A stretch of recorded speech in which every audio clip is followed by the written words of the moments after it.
j'espère que vous allez bien. Aujourd'hui, j'ai décidé de vous présenter mon top 5 de mes films favoris de Noël, tout simplement parce que je suis tombée en vacances dernièrement, puis c'est là que j'ai vraiment le temps de les écouter, puis j'ai vraiment hâte de le faire. Donc, je vais vous présenter mes 5 préférés. Le premier, j'en ai parlé très souvent, c'est Sur les traces du Père Noël. C'est l'histoire d'un petit garçon dont le père doit devenir le Père Noël. En fait, il est obligé, puis là, personne ne croit dans son entourage que son père, c'est le Père Noël. Puis bon, il fait des voyages au pôle Nord, puis il s'occupe du traîneau, puis des reines, tout ça. Donc ça, c'est vraiment un de mes films préférés. Là, je l'écoute depuis que je suis toute petite à tous les Noëls. Puis ils ont même fait des suites. Je les ai pas eues, je pense, en tout cas, je suis pas certaine. Mais le classique, c'est toujours le premier, puis je trouve que c'est donc le meilleur. Le deuxième, c'est Les Vacances, ou The Holidays en anglais. C'est l'histoire de deux personnes qui échangent leur maison durant le temps des fêtes. Donc il y en a une qui s'en vient en Californie, je pense, puis l'autre s'en va genre, je sais pas trop, en Suisse, quelque chose comme ça, où est-ce qu'il fait vraiment froid. Donc vraiment les deux contraires. Puis ben, chacune rencontre dans le fond un garçon là, dans sa nouvelle maison, dans sa nouvelle ville, puis il y a des histoires d'amour là-dedans, puis évidemment ça se passe dans le temps des fêtes, donc c'est pour ça que je l'écoute pendant le temps de Noël, donc ça c'est vraiment bon, c'est léger, puis ça fait du bien.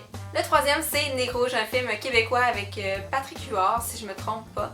Puis c'est un film en fait qui raconte l'histoire de trois personnes qui travaillent pour Nez Rouge, là, qui font des voyages pour aller récupérer les personnes qui peuvent pas conduire leur voiture durant le temps des fêtes.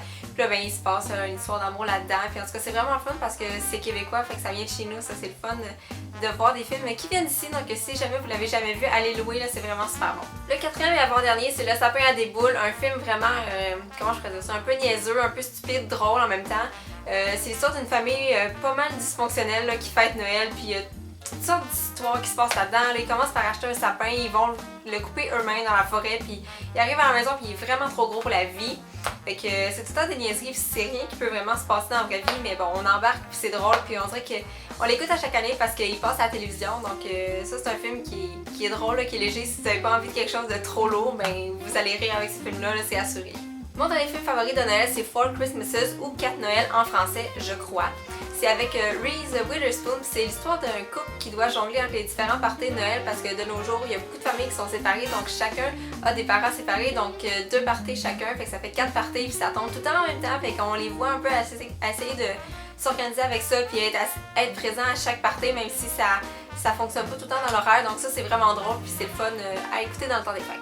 Alors voilà, je sais que c'est une vidéo très courte pour vous présenter mes films favoris du temps des fêtes. J'espère que vous avez aimé ça, puis que si jamais vous n'avez pas vu quelques films dont je vous ai parlé, vous allez les écouter. Et si jamais vous avez d'autres suggestions, laissez-moi là dans les commentaires. J'adore les films de Noël, puis avant que vous me le disiez, j'ai jamais vu Elf, j'ai jamais vu le Grinch, puis c'est dans mes plans, ok, je les ai, c'est juste qu'il faut que je trouve le temps pour les écouter. Ça, c'est sûr que ça va se faire. Je sais que c'est des classiques, puis que je suis comme la seule à pas les avoir vus, mais bon, ça va se faire très bientôt. Mais si jamais vous avez d'autres suggestions, ne vous gênez pas pour les laisser dans les commentaires. Et on se revoit dès demain. Bye tout le monde!